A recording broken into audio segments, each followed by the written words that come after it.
வணக்கம். இது பரதி ஊடகத்தின் பிரதான செய்திகள். முதலில் தலைப்புச் செய்திகள். 55 வேட்பாளர்கள் கைது. தன்னைத்தானே சுட்டு போலீஸ் கான்ஸ்டபிள் தற்கொலை. சற்று முன் கட்டுநாயக்கவில் துப்பாக்கிச்சூடு. என்பிபி பிரசாரங்களில் ஒலித்த விடுதலை புலிகளின் பாடல் விளக்கமளித்த பொதுச் செயலாளர். வாக்களிப்பு நிலையங்கள் முன் பிரச்சாரத்தில் ஈடுபடும் வேட்பாளர்கள் பொதுமக்கள் விசனம். ஜாலில் தேசிய மக்கள் சக்தியின் வேட்பாளர் மீது கொடூர தாக்குதல். கொழும்பில் பாடசாலை மாணவியை கடத்த முயற்சி, பொதுமக்களிடம் உதவி கோரும் காவல்துறை. மாலை நேரத்தில் கொட்டி தீர்க்க போகும் மழை. இனி தொடர்வன விரிவான செய்திகள்.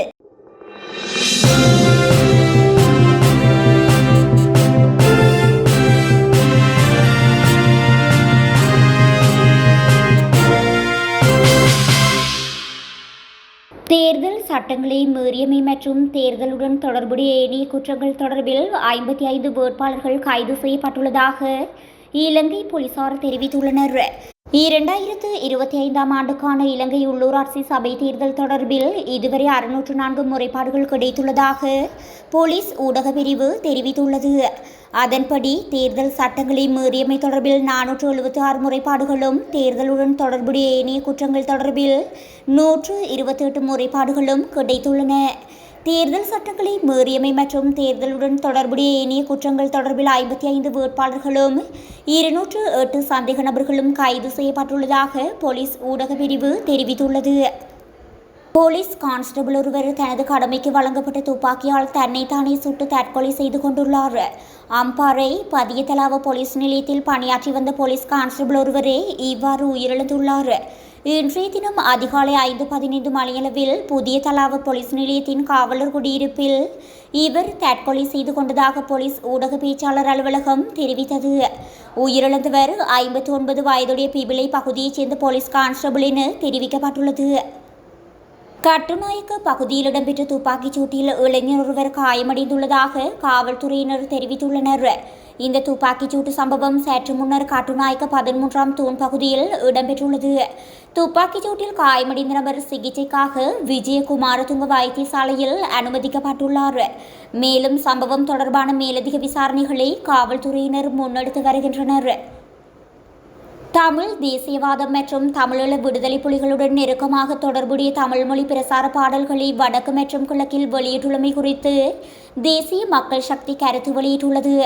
தங்களது கட்சிக்கும் அந்த பாடல்களுக்கும் தொடர்பில்லை என்று தேசிய மக்கள் சக்தியின் பொதுச் செயலாளர் நிகோல் அபேசிங்க தெரிவித்துள்ளார். அதாவது விடுதலை புலிகளின் தலைவர் வேலுப்பிள்ளை பிரபாகரனும் ஜனாதிபதி அனுரகுமார திசாநாயக்கவும் ஒரே மாதிரியானவர்கள் என்று வரிகள் எழுதப்பட்ட பாடல் ஒன்றை அண்மையில் பிரசாரத்திற்காக தேசிய மக்கள் சக்தியின் உறுப்பினர்கள் சமூக ஊடகங்களில் பகிர்ந்துள்ளனர். இதுகுறித்து கருத்து வெளியிட்ட பொதுச் செயலாளர், வடக்கு மற்றும் கிழக்கில் உள்ள சில இளைஞர்களால் உருவாக்கப்பட்ட சில காணொளிகள் தேசிய மக்கள் சக்தியின் யாழ்ப்பாண மாவட்ட நாடாளுமன்ற உறுப்பினர் இளங்குமரனின் முகநூலில் டாக் செய்யப்பட்டுள்ளதாக சுட்டிக்காட்டினார். அத்தகைய காணொளிகள் டாக் செய்யப்படுவதில் தேசிய மக்கள் சக்திக்கு எந்த கட்டுப்பாடும் இல்லை எனவும் கூறியுள்ளார். இதேவேளை குறித்த நாடாளுமன்ற உறுப்பினரின் அனுமதியின்றி முகநூலில் காணொளிகளை டாக் செய்ய முடியாது என பொதுமக்கள் விசனம் தெரிவித்துள்ளமை குறிப்பிடத்தக்கது.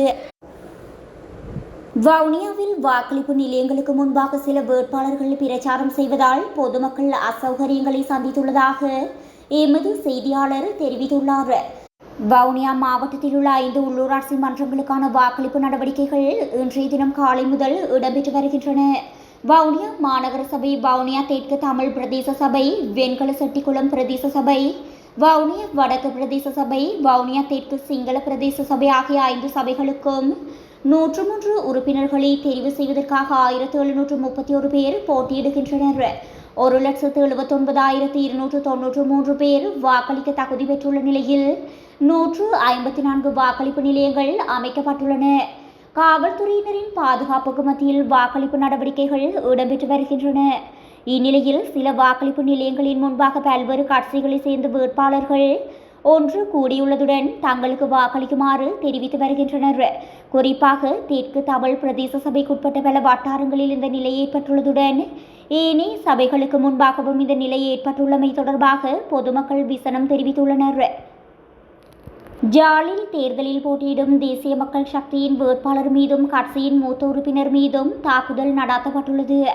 குறித்து தாக்குதல் சம்பவம் நேற்றைய தினமிரவு ஜாழ் நெடுந்தீவு பகுதியில் இடம்பெற்றுள்ளது. சம்பவம் தொடர்பில் மேலும் தெரிய வருகையில் தேர்தல் நடவடிக்கைகளுக்கான பணிகளில் அவர் ஈடுபட்ட பின்னர் நேற்றைய தினம் இரவு வீட்டுக்கு திரும்பிய வேளை வீட்டின் அருகில் மறைந்திருந்தோர் ஒளியை வீசி வேட்பாளர் மீது பொல்லுகளால் தாக்குதல் நடாத்தியுள்ளனர். தலையில் காயமடைந்த வேட்பாளர் நெடுந்தீவு வைத்தியசாலையில் அனுமதிக்கப்பட்டு பின்னர் மேலதிக சிகிச்சைக்காக யாழ்ப்பாணம் போதனா வைத்தியசாலைக்கு மாற்றப்பட்டார். கட்சியின் மூத்த உறுப்பினரும் காயங்களுடன் யாழ்ப்பாணம் போதனா வைத்தியசாலைக்கு அனுப்பி வைக்கப்பட்டுள்ளார்.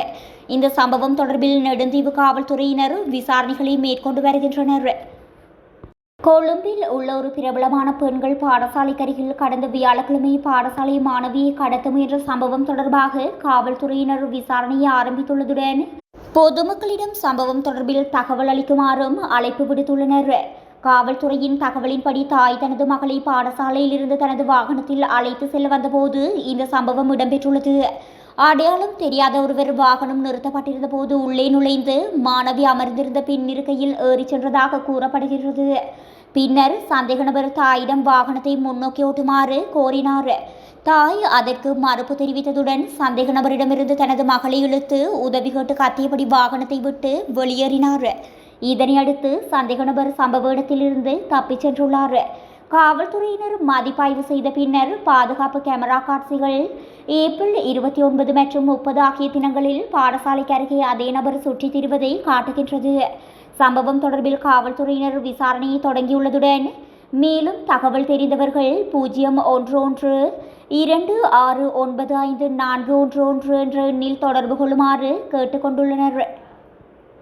மேல் மற்றும் மத்திய மாகாணங்களிலும் காலி மற்றும் மாத்தறை மாவட்டங்களிலும் பல தடவைகள் மழை பெய்யக்கூடும் என வளிமண்டலவியல் திணைக்களம் எதிர்வு கூறியுள்ளது. திணைக்களம் இன்றைய தினம் வெளியிட்டுள்ள அறிக்கையில் இந்த விடயம் தெரிவிக்கப்பட்டுள்ளது. மத்திய ஊவா வடமத்திய மற்றும் கிழக்கு மாகாணங்களிலும் ஹம்பாந்தோட்டை மாவட்டத்திலும் இன்றைய தினம் பிற்பகல் 1 மணிக்கு பின்னர் பல இடங்களில் மழை அல்லது இடியுடன் கூடிய மழை பெய்யக்கூடும் என திணைக்களம் தெரிவித்துள்ளது. இடியுடன் கூடிய மழையின் போது ஏற்படக்கூடிய தற்காலிக பலத்த காற்று மற்றும் மின்னல் காரணமாக ஏற்படும் அபாயங்களை குறைப்பதற்கு தேவையான முன்னெச்சரிக்கை நடவடிக்கைகளை மேற்கொள்ளுமாறு வளிமண்டலவியல் திணைக்களம் பொதுமக்களிடம் கோரிக்கை விடுத்துள்ளது.